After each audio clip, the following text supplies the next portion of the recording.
my name is, I believe we couldn't find a woman to be on this panel, I guess. So No.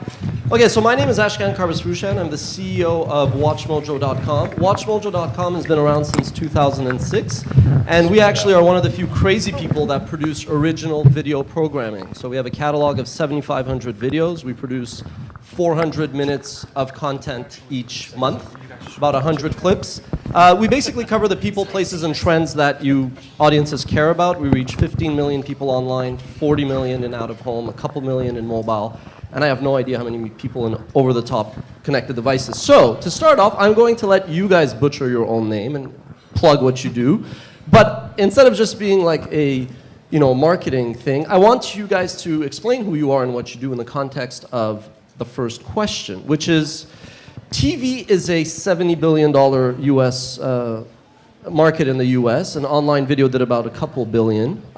So why? Why is online video growing much slower than we expected? And what's your reason, and what are you doing at the company that you work for to address that? Brett, you start. Hi, I'm Brett Wilson. I'm co-founder and CEO of TubeMogul. And I think there's a couple answers to your question about why isn't digital video growing faster. First of all, it's growing pretty fast, right? It's growing 40% a year. That's not bad. Second, I think when you talk to broadcast buyers, they always know what they're buying on TV. You may be buying in a different show, but the format's always interruptive. It always takes over the screen. And it's relatively easy to buy. And in digital video, it's not as easy to buy, and you don't always know what you're buying.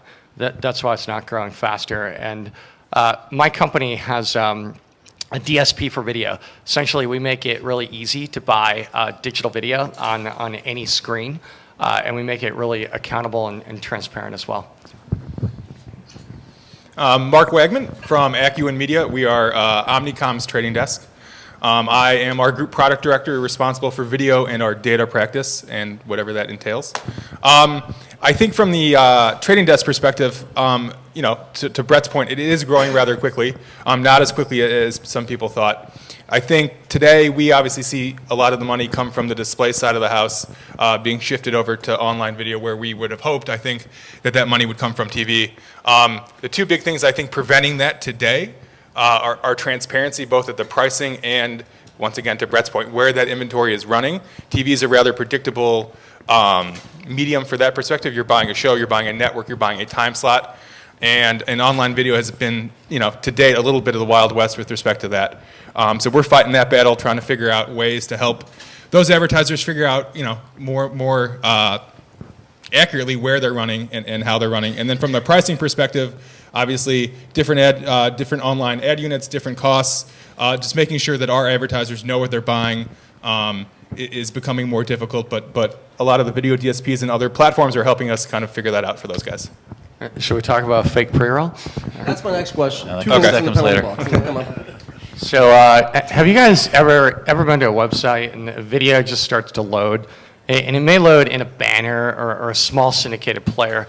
Whatever it is, you didn't mean to watch it, right? And what we see happen a lot right now is some bad actors, knowingly or unknowingly, they kind of bundle in this auto-initiated video that we call fake pre-roll with user-initiated pre-roll. And it's endemic right now. So we actually launched a website a few weeks back called fakepreroll.com. How did the industry react to that? I got 2 cease and desists from competitors. We had some agencies that weren't that happy either. We actually started with our own unit. It wasn't about pointing fingers. It was about just educating people so that media buyers always know what they're buying. So clearly we touched a nerve, and I think we helped raise the awareness a little bit. But essentially, if you're buying in-stream inventory at $6, $7, $8, $9 CPMs, you want to really make sure you understand what you're buying, because there's a good chance you're probably getting some of this autoplay inventory along with your user-initiated. Hey, so I'm Mark Trefcon. I'm CEO and co-founder of LiveRail. So I think really the biggest thing that's holding our industry back, or certainly keeping that growth from achieving a kind of higher rate, and I would echo Brett's point that I think 40-50% year on year is not a bad achievement, but I really think it's about the simplicity of scale. And what I mean by that is, when a buyer buys TV, if you buy effectively the first ad break on American Idol, you're reaching a very large audience very, very simply. So from a buyer's perspective, the actual workload of achieving that scale is minimal. You're able to effectively, given the relatively thin margins of the agency business, the work involved in reaching 10, 20, 50 million consumers in one go is minimal. So it's actually a viable business model for agencies to do, to actually achieve that scale on behalf of their clients. I think in online video, with the fragmented audiences, with users effectively spread out across hundreds and thousands of sites, it's very, very difficult for buyers to effectively navigate that landscape and achieve scale easily. So, quick plug for what LiveRoll does to kind of help combat that is, our largest business is running effectively a supply-side platform for video, which enables large publishers to expose their inventory via RTB. We think that those kind of large pools of aggregated inventory make it easier for networks, DSPs, trading desks to effectively access and acquire inventory at scale and to use things like audience targeting to achieve that. So. My name is Dan Mosier. I'm the general manager of the BrightRoll Exchange, which is the largest exchange in the U.S. on the video side right now. We are doing about 4 billion video views per month. The way that we look at the sizing of the industry is that about 100 million or so was spent on video exchanges last year, calendar 2011. A Forrester report just came out recently saying that's going to be up to like 660 million by 2013. So that's, a 6x growth in a couple-year period. I would think of that as relatively fast growth. The absolute numbers may still be relatively small, but the growth is astounding. What we are doing is, I think one of the things that has prevented more buys in exchanges is the whole brand safety issue, is brands feeling comfortable with where they're going to be running. The thing that BrightRoll and the BRX has done is made sure that every buyer can look on a site-by-site basis and a line-by-line basis where they're actually running, both up front when they make the buy and then after they run on a site-by-site report. So that's the kind of thing that we're doing to make sure that folks know that it's brand-safe inventory. And to Brett's point earlier about fake pre-roll, there's some buyers that want to buy auto start inventory. I think as long as it's clearly labeled as such and it's auto start sound on inventory, it's going to be priced. It's not going to be priced at $10. It'll be priced differently. I think as long as it's labeled correctly up front, I think that there's going to be a market for all types of inventory at the high end and auto start at the low end. Hi, I'm Ujjal Kohli. I'm founder and CEO of Rhythm. My company, Rhythm, focuses on premium, as Ron called it from AOL, read TV shows, ads on smartphones and tablets. As for online video, honestly, I'm surprised it's growing as fast as it is. And I hope I don't lose too many friends by saying that in this room.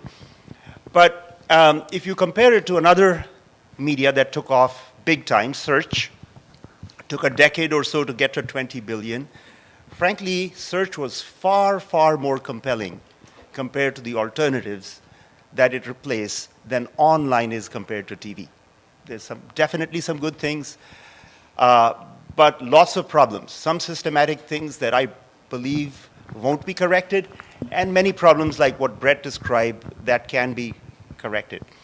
What my company is doing in this regard is to focus on transparent premium medium. Not running TV ads wherever you can stick in a video ad somehow, autoplay or whatnot, before games change levels, and so on. I mean, that stuff is also good. But as an ex-CMO who spent hundreds of millions of dollars on television, it's not something I would buy. I'm Chip Hall. I'm Director of Media Platform Sales at Google, and I've had a particular focus over the past couple of years in the exchange, the Google Ad Exchange.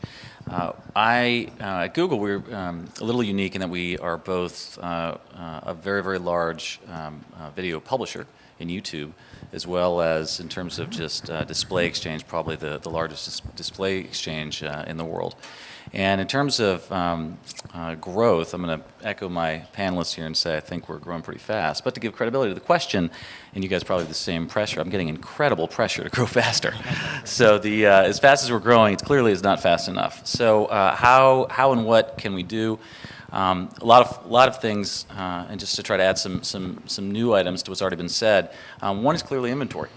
We need to get more inventory, and that's a big part of my job almost daily, which is trying to both work with YouTube to get more of that publisher's inventory, a very large publisher, as well as just within the web itself, finding more sellers who are ready to activate more inventory, whether it be directly or frankly through the exchange. Both will work, as your question really is about online video in some.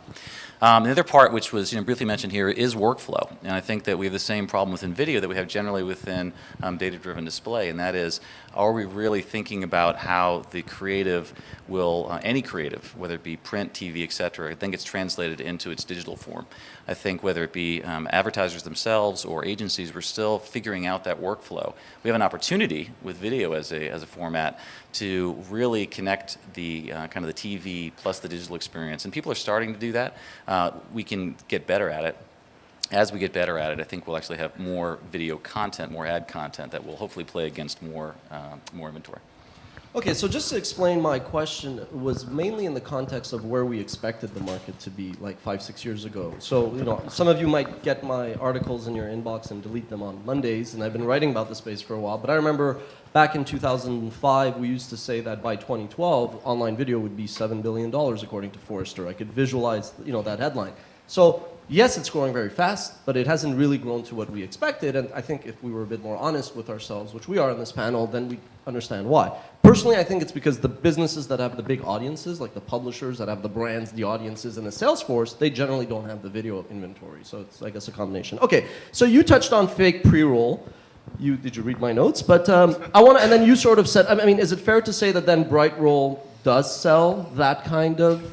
And how transparent are you? And how big of a problem is it? Because on most panels, they point to that. They say, you still have to go and check sites where you run your campaigns. Is this us making a big deal out of something? Or is this really systematic and is a big cause? So you guys could put on the gloves and discuss it. Well, I think that you always are going to have user-initiated pre-roll, which is the 95% plus of what is purchased and what is out there right now. And then you're going to have some sites which are the 300 by 250 banner, which is auto start. And there's some advertisers, they could be programmatic buyers that are looking to target specific users that are interested in that type of inventory. So I think what Brett was talking about was times when networks go out there and sell in-stream pre-roll, but then they actually run it in the auto start category, which I think Let's give numbers. What's the percentage? Name names. Come on, no, but don't name names. But what's the percentage? Is this really prevalent, or do you think? Like, I want to see, because you put up the site, it was a bit bold. Is this something like were the cease and desist saying you're wrong, or you don't know, the advertisers agreed to it? I think what Dan said is right. There's no bad ad units. There's just bad intent.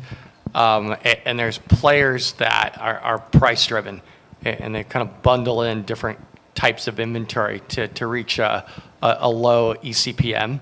And I think it is a big problem because it creates noise and uncertainty that hurts everybody. It's ironically driven by publishers. If you're a publisher and you're selling display inventory for $1 or $2, you're looking at the video CPM saying, I got to get some of that. Those are high. And video is hard to produce, video content. And so kind of simulating video by having a player that autoplays is often kind of an easy way to do it. And sometimes that inventory ends up in an exchange environment where you just need to be careful what you buy.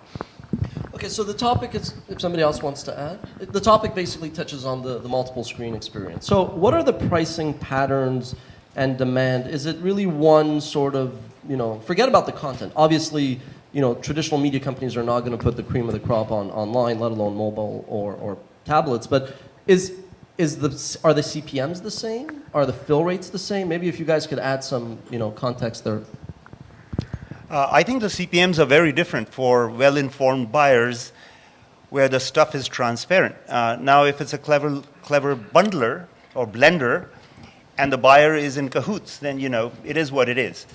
But if it's, here's the numbers I would throw out. If it's in-stream, video ad before video content, and it's premium content, let's say it's premium, the ranges I've seen are from 20 to 50, depending on the property and the targeting and the other conditions.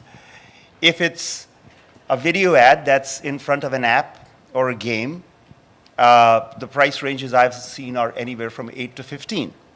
Again, depending on various conditions that kind of go around it. But I think the big problem is blending.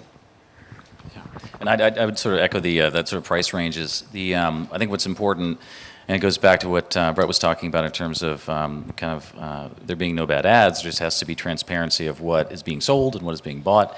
And I think the same situation is here if we talk about the blending or packaging of the units themselves.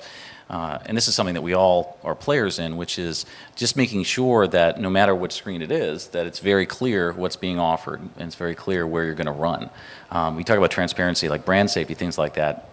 That will remain incredibly important, but just as important, and this is what, again, I think what we're all still doing, another reason why we have a marketplace that's still growing very fast, maybe not exploding, is there's still trepidation because people are saying within the buying process, do I actually trust what I'm getting? And the way that we're working on that is being as transparent as possible with both buyers and sellers within the process, saying, listen, to the best of our knowledge, given the creative reviews we have and the policies we have, this is what we have to offer you. And being very clear where that is, and frankly on the sales side, working so people understand if they're doing mobile targeting, that what they're getting might be tablet, say, versus a mobile device. So there's really very specific clarity on what is showing up where. I would also add that I think that any difference in pricing is very much a temporary phenomenon. And I think it's not driven by the value to the advertiser of a user on a tablet versus on the web or on a connected TV. I certainly think that as a consumer, I don't think I'm more valuable when I'm watching a video on my iPad than when I'm watching it on YouTube.com on my laptop. So I think that any disparity in price is effectively an artifact of supply and demand. And that is also impacted by effectively liquidity and simplicity of the purchasing process. So because mobile video, iPads, phones, is relatively scarcer, and the purchasing process in almost all cases is harder and more complex than web video, I think that is the driver of increased price rather than actual ROI value for an advertiser. So some of the metrics that drive value to the advertiser can be quite different. For example, the completion rate on in-stream video before premium content is 90%. The same completion rate for a video ad before a game or any app is 15% on the average, 1/6. There's a huge difference. Also, time spent, click-through rates, all of the metrics that advertisers like to see can be very, very different on the different classes of. So I think pricing, in the end, if there's transparency, people will pay for value. I would echo what Mark said earlier. Some of the pricing differences that we see, it's because there's not a built-out supply side. So especially in mobile right now, there's pockets of inventory out there that are less expensive, but they're hard to find. And these are all kind of in-stream exchanges, and I think you're kind of all adding mobile video over time, but it's hard to get at. Yeah, right now we're seeing a premium in mobile over online video. I'd say about a 20% premium is what we find today in mobile, and another bit of a premium in tablet, and then even more of a premium in connected TV, just because the inventory is so much more scarce in connected TV. I think over time those will come together a bit, and we believe that if the industry is going to get to scale, a buyer needs to be able to buy video and have it run across all 4 devices like they do with BrightRoll today, but have that pricing be similar, so there's not a discussion, or as long as the publisher is similar and the experience is similar and the metrics are within the same range, the pricing should be much more common to make it easier to buy. So for various reasons, we call television the first screen, but it's pretty clear that most people actually spend more time, the first screen is mobile, like their phone. And then you're starting to see tablets maybe even become number 2, or your laptop or your Mac or PC, whatever. So we already complain as an industry that, well, I spend 25% of my time online, but only 10% of marketing budgets are devoted to online. So there's sort of a lack of equilibrium there. What's the impact, in your opinion, on this fact that, you know, the first screen is actually no longer TV, yet it's still going to garner quite a bit of the sort of ad revenue? What does that mean in a few years? What's the opportunity for entrepreneurs? What does it mean to marketers, publishers, video creators? Like, just, what do you think of that? That clearly is not a healthy. It's like something's going to break. We've been dealing with that for the web for 15, 16 years. It's the same, but I guess the same so issue. The tangent is, does the fact, like, is mobile going to accelerate this to get fixed, or is it going to lead to bigger problems? That's sort of the question. I mean, I'll be an optimist and say that it's going to help it get fixed, especially because on a global scale, there are in many countries no other option, right? So if we are going to be, a global industry, we have to really solve for mobile.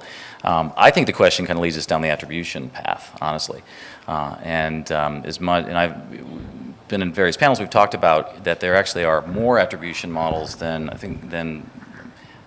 we have almost too many attribution options, and maybe that's part of the problem. But in order to help unlock the disparity of time spent versus dollars spent, the reality is that as an industry, we have to be clear on what we believe are those core attribution models, at least enough where the majority of buyers and sellers agree, and thus we can start, having the advertisers feel safe that what they're doing is being attributed correctly, and actually are understanding the value. So I think, and again, the reason I made the comment about the web generally, that it's also not a video, it's not a mobile thing. It's been a digital problem for since 1994. So I think we still struggle with that. So an opportunity, frankly, and this is maybe less on the entrepreneurial side, and maybe one of us will come up and do it, but somebody to turn into the attribution god and say this is the truth, and convince the rest of us that in fact it is. Which we're all salespeople at the end of the day. We just got to keep selling some attribution model that people actually believe in. I think, as a trading desk, part of our value proposition is built around being able to tell a story with data, right? And being able to tell a story with data across screens, across media channels for that matter. And we've had a hard time getting into the mobile space from a display and video perspective just because it's so different. It's not a cookie environment. It's just so different from everything we're used to, right? And using a video DSP or a video platform to access inventory from these guys on the stage today is a great story for us to tell. And then when it comes down to telling, okay, did that same person get over-frequencied on their tablet, on their PC, on their mobile phone over and over and over with the same ad unit? It's getting easier to tell that story across display and video. We can do that today. But telling that story across video, across multiple screens, becomes inherently more difficult when you add in IPTV, connected TV, the Roku boxes of the world. How do you tell a story that's, the kind of the holy grail for us? I'm going to unfortunately steal some thunder from our friends at Google here and say what Google's doing in this space, which I think is really, really interesting. So I recently bought a Google TV, for better or worse. Thank you for that. All right. And the first thing it asks you to do is sign in with your Google ID. And that, of course, is the same Google ID that I'm signed into YouTube with. It's the same Google ID that I use when I search on google.com. And one has to therefore believe that any user data collected when I'm at work and I do a search for the new Audi R8, still hoping, that will then show up. When you go home and you watch TV in the evening, the ads are then personalized based on data collected about you as a user. So obviously you can't cookie someone and rely on cookies carrying cross-device unless they're going to move across magically. But when you are logged into a single universal ID, whether that be a Facebook ID, a Google ID, and your devices are logged into that same ID, that creates amazing opportunities for marketers and obviously for exchanges to provide unified identifiers for a single user across multiple devices. Google, of course, are therefore then going to close the loop with Google Wallet. And then when you go to the store and check out, they know that you saw that ad on TV because you searched for it earlier in the day, and maybe you saw a banner ad for it a week ago. So, I think really that attribution model is about effectively connecting single user logins. Guys like Facebook are also in an amazing position to start doing that. Are you sure you're wearing the right name tag? I'm done here. We're good. I was going to say, you just bought a sandwich outside. I tried to buy a Google TV. They're hard to find. There's only one brand that has Google TV right now, Sony, right? Yeah. Yeah, working on other providers. Yeah. So one thing television is really good at is camouflaging the reality that the common area between what viewers watch, what media companies like to sort of license, carry, program, and say, look, this is what our audience reads or watches, and what marketers want to associate with, that common area is actually very small. That's the reality, right? And the web basically sort of can't really camouflage that, because if there's a lot more viewership around UGC or porn or violence or whatever, that's what people are watching. So how do exchanges, sort of address that? That the reality is if a bunch of people are going to see Gaddafi getting killed, you can't really run a pre-roll, but that's what people are watching. How does technology and data solve that problem? Or can it? Well, I mean, technology certainly can on the review process. And there's sort of, two things I want to say. One on UGC, just as a comment, because there's a misperception that on the YouTube side, actually, they don't run any advertising against UGC. And that's something that might surprise folks, but it's true. And the second side, on the exchange side, one of the things that we continue to work through is creative review and creative policies. The problem is that no technology system will ever be perfect, but at the same time, you have to use a combination of both people and technology to make sure that whatever signals you're getting, from the content will actually help you figure out, what's being played and to avoid things. So data technology certainly can solve it. I think, unfortunately, we just have to realize that it will never be 100% perfect. And again, part of our sales job is to realize that it's still a very, very safe environment. Some things might get through, but there is such a vast minority, so the cost benefit is certainly still in the favor of the buyer to trust the environment and to make more investment into it. And that's again what I think we're all trying to convince people out there that the benefit is so much higher than the potential cost. In the real-time bidded environment, you get to choose what you want to buy. You get to see it, but before you bid on the ad. We partner with a company called Proximic, and there's other companies like them that they basically scrape the web like Google would to figure out what's on a page, and they look at what's on the page and the links coming in and out, and they try to make a judgment about if there might be anything offensive or inappropriate. And we've got a copy of their database on our servers, and when we're making the bid decision, we kind of look up the URL and we try to see if there's anything that might be offensive. We can use the same technology to target certain content targets as well.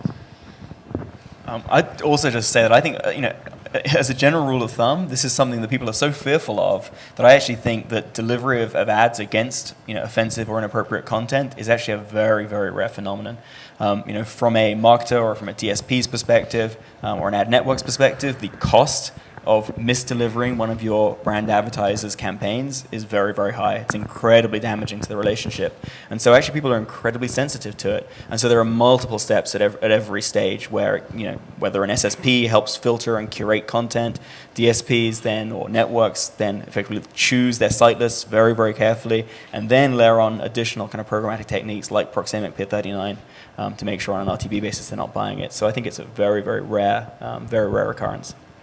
And one of the things that we're doing is we're looking at that page URL that the website is hosting the video on every request that we see. So that's a way that we can decide whether to serve an ad or not based on whether that page URL that comes in the ad request is the same one that we had when we set up that publisher initially. And that was one of the ways we get around having some of that poor content running. So there's two things actually that I think marketers and CMOs look for. One that we talk about a lot, which is the content clean and ad appropriate and not objectionable? And we've talked about it enough. But there's a second one, which is whether we like it or not, all brand teams have a view about the personality of their brand and what fits with it and what doesn't. And when they buy TV programs, they're doing both. They're choosing TV programs, rightly or wrongly, which in their opinion match the personality of their brand. And so we have to come up with a solution for that second thing also, if we're going to bring lots of people over from TV. So there was a recent study, I believe Nielsen, that said that 69% of people are watching television and are on their iPad or tablets, basically iPad at the same time. So in your view of the future, is it that the ads that you will eventually see on the two devices, are they going to converge? so it's the same ad? Or are they going to tweak? So let's say if you're watching, and somebody at another panel said this, not my idea, but if you're watching a Ford sort of national ad on your television, you're going to get something like derivative, like a local dealer ad for Ford, so they're related, siblings, cousins. Or should those be totally different because it's, let's say, different interaction, there could be other people in the room watching, et cetera, et cetera. Or is it a combination thereof? Well, now you're getting into it. I think this is the fun part of the future, which is the ability to have dynamic creative within video, which you can do with certain kind of rule-based programs today. So there actually is no right answer to your question because it will depend on the ad strategy of whomever is running the ad. Let's say it's the the creative agency, and it will also depend on the audience, right? So my 2 children fit into your into that number. They sit in front of the TV and also on the iPad all the time. And the question there, and let's use even though they're let's say they were over 18, and if the case was they were getting ready to buy their first car and they're looking at Ford. I think there, and again, there's a dependency here that maybe they're in a logged-in state on a TV, so you do have some unique identifier. What they see on the TV, my argument would be, should absolutely be different than what they see in front of them, because you've got the kind of the 1 foot, 10 foot experience that they're now dealing with, and because literally their hands are closer to the screen, there should be something from Ford that they can take action on. So that alone, if I was the creative strategist, I would say what they're seeing on the screen should absolutely be different on the iPad than what they're seeing on TV. So I think that's where this all becomes very fun on the creative side, because we can actually then really invite interactivity. And so I'm looking forward to those days. I wish I could have answered that in college. There's no right answer to that question. I would have done really well. Anybody else to comment on dynamic insertion of ads, personalization? I think the TV people are hoping that when you take that bathroom break, you take the iPad with you, so the ad goes with you. We're still not going there. Show of hands, how many questions? I just want to see one to open. Okay, so we're going to transition now and do something I like to call lightning round. So basically these are short, as in lightning answers. Usually true, false, agree, disagree, you're crazy could be one of them. So, and then we'll open it up to questions, right? So first one, agree or disagree, in 5 years, 10 years, video advertising will surpass search advertising. Disagree. Because of your employer, or no, I'm kidding. Disagree. Disagree. Too much purchase intent with search. I think 5 years, no. 10 years, possibly. 10 plus, yeah. I'm with these guys. Last 2. Okay, interesting. So, in 10 years, 10, 15 years, again, to give you some... It's all yes it's then. all about the Mark gray might area. have that Audi by then. Online advertising will surpass television advertising. Right now, just in case you're counting, TV is basically twice online. Yeah, I would agree with that. I disagree. Agree. It's going to happen. I don't think anyone's going to watch TV in 15 years' time. I agree. I agree. It's all about definitions, though. I think the definition of TV is going to be really murky over time. Yeah, that's the dependency, right? Because what is not a computer these days? Yeah. You're going to call a smart TV a TV, Right. Yes, it's a broadcast device, but I think that's when, as an industry, and that might help us actually too, if we stop sort of making these artificial segmentations and we start saying, okay, well, what about delivery to a broadcast device versus a kind of network device? And maybe we go there. We're not biased, as you can tell. Okay, so let's go with, this is a few words. Explain this to an alien or to your 2-year-old. A television is. They'll complete the sentence. In 5 years. Anybody? I'll say definition changes from a box to a verb. So TV is just watching premium content on a screen delivered through the internet. TV is a large screen for enjoying media. Yeah, I'm going to go place. I'm going to say it's what's in our living room. Something that was invented in 1920 that's going away. Say a dumb computer. Okay, interesting. Cord cutting today is a reality, it's a myth. Cord cutting, how do you define cord cutting? Cable. Gotcha. I'm sure cord cutting is actually something. I mean, cord cutting cable today is a reality, or it's a. And so you're saying cable will go away? No, you always hear right now that people are cutting the cord, and then you hear some people that say that's crazy, and you hear others that go, no, it's very much real. Which one is it? I think it's a reality, but again, in context, it's driven by people's need for bandwidth, right? So the people are going to go where they can get the best bandwidth. It's totally a reality. I have two grown-up kids with their own places. They and their friends don't have cable. Yeah, I think the next generation is not interested in subscribing to $150 per month Comcast bills, and they'd rather do Netflix at $9 a month. And as long as they continue to build out their content libraries, I think, as time goes on, it's going to become more of a reality. Yeah, I mean, I think we've got exactly the same phenomenon going on here as we had when cell phones started getting ubiquitous. The idea of, well, why wouldn't you have a landline? For a certain generation, the idea of not having a landline at all is crazy. Kids graduating from college, you just keep a cell phone. I'm going to go with a myth, just because, to play devil's advocate here, I think that the sports industry is preventing that from now, right? You want to watch the World Series? It's on TV. I think for the masses, cord cutting is a myth as well. And the best smart TVs of the future, they're going to kind of really elegantly combine cable content and internet content. So, what is more important, content or distribution? Content. Content. Content is king.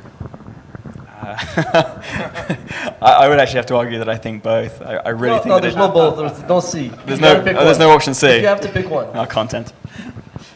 I'll go distribution. It's all about distribution. You can produce a great show, but if there's no distribution, nobody watches it. Yeah, but I'm gonna go back to the about the cord cutting and again, I got my sample set of 2 kids, and with whether it be sports or like American Idol, that's the only reason they watch TV is because of that particular content, and so that's how they define TV. Otherwise, they're on any number of internet-enabled sources. A couple more, and then we'll open it up to questions. What's more important, targeting by content or by audience? Well, so the ROI equation, right, is place times message over cost of media. So again, I would say, so instead of going back to the professor and saying there's no answer, I'd say it's an unfair question, because if our job if our job is to deliver ROI for our buyers, right, we have to understand their needs. For them, what's more important, place or message. Now, P&G did an offline-online study, it took about 2 years, which I find fascinating, that the majority of the ROI value, 70%, was driven by the top of the numerator, was driven by place and message. Right now, we probably, all of us, spend a lot of time in the bottom half, cost of media, but it's just very hard. It's sort of the King Solomon challenge of like splitting the baby in two. What are you going to do? They're both very, very important, and it will always depend on the buyer and the brand's need for what kind of ROI they're trying to drive. Well, in the slice of the market where we play, it's still content. People are happy with that, but I can see the audience request coming in addition to the content. So they want both, as Chip was saying, in the slice where I play. Yeah, I'd say for us it's audience. Our buyers want to target, for example, a male in-market car buyer age 18 to 32, and they want to know after the end of the campaign what percentage of their impressions ran against that specific audience, and they want to exclude potentially folks that were not in that demographic. So that's hugely important for us at Brightroll right now. Yeah, so I think our ability as an industry to target audience in a really granular one-to-one way is the biggest differentiator we have against TV. TV buyers, audience or content has always been a proxy for audience. You buy a particular show because it effectively skews towards your target demographic. In online you have one-to-one addressability, and that is effectively the game changer, in my opinion, of online distributed video versus TV. So I think it has to be audience. For a trading desk, it's always audience on safe content, whatever a brand defines as safe. I don't see any reason why it can't be content first and then audience within a set of highly curated sites or locations. Okay, so you could argue that the story of 2012 was over-the-top connected devices, whether it turns out to be or not. But like CES, that was the story. That's all you hear, connected devices, et cetera, et cetera. So I don't want to ask you if you think that's going to turn out to be true or not, since it's like May. But what do you think is going to be the story of the year in 2013? Not in any topic, sports, politics, in our world of online video, since it's a video panel. I think it's going to be digital GRP, simple, single buying metric, verified by someone that matters like Nielsen. I would unfortunately have to agree that GRP seems to be a really huge trend. To provide a bit of variety, I would say real-time bidding. So RTB today still makes up a relatively small portion of all online video buying, particularly when you look at the way big brands buy on CBS, NBC, and these guys in a very flat, untargeted way. But certainly the proportion of overall dollars spent that are now getting delivered or purchased by someone in the chain of the transaction on an RTB basis is growing very, very dramatically. So I think RTB is the one to watch out for. I was going to say, I think private exchanges, something we've been talking about in the display side of the house for a while, finally coming to fruition. On the video side of the house, I think the premium, the network pubs, the ABCs, the NBCs, those guys obviously don't want to cannibalize the direct sales business. So that inventory is not going on the exchanges anytime soon, but it will through a private exchange. I think that's where we're hoping as a trading desk, we're going to have access to that inventory, going to tell an interesting story with data, and access that inventory through a platform, and to be able to decision somewhat impression by impression. I would concur with Mark that right now about 50% of inventory and display is bought on an RTB basis, and there's no reason why video shouldn't be any different. So I think that'd be a good target for 2013 is have 50% of video bought on an RTB basis. I'm hoping that transparency is a big story. So I like all these answers. I agree with all of them. Yeah, but to the overlays is, and because of all these things, 2013 we were going to see a massive influx of new inventory that will satisfy the needs of the big brand buyers. Last one, and then we open up to question. This is really just a short yes or no answer. Everybody said, is Google a media company or not, and then now they bought Zagat, so there's no doubt about it. They're funding content, But do you think that Facebook, who's going to IPO tomorrow, is going to be buying content and go through that same life cycle and realize, oh, you know what, you need content and you might want to own it? Yes or no, Facebook will be owning content, investing in content, not just being an agnostic device platform, blah, blah, blah, in a few years? Yes or no? Yes. Likely. No. Not in any immediate term at all, no. Yes. No. All right, thank you very much. Questions? Sorry. Sure. That was good. Questions? Would any advertiser or trading desk platform be gutsy enough? Sorry. Okay. Would any trading desk or advertiser be gutsy enough to run an ad? So using the Ford example, on the second screen, VW run an ad against that. Has anyone thought about that? Well, yeah, I mean, we think about that all the time from both a buyer and a publisher side, right? The publisher wants to have controls that depending on the buyers they work with, gives them some control in whether it be Ford or Volkswagen, or whether it be Sprint or AT&T. Some publishers want to make sure that they depending on the relationships, they kind of play fair. So I think you say anybody gutsy. I think the buyers try to do that all the time. And so the question is within the environment, whether it be a direct sale by the publisher or an exchange environment, do you have controls in place that allow for ultimately the publisher to decide what those rules are. So it's happened, it's happening, and even in the environment I talked about, I think it'll happen again still. I think what'll be interesting is in the broadcast TV and mobile example I gave earlier, is where is the control of how are we linking the inventory being shown on the TV with inventory on that page? The assumption would be that it's part of the same ad delivery platform. And so if that's the assumption, then the platform would probably have rules to either allow or possibly not allow the scenario you're talking about. This is where audience buying gets really interesting, because if you're Chrysler Town and Country, you can buy a cookie set of people that may be in market for Toyota Sienna or something like that, and try to run a conquesting campaign that way. We do it all the time. Any other questions? Yep. Hi, my name is Mukund. I work for DataZoo. Questions for the folks that actually run or work on exchanges.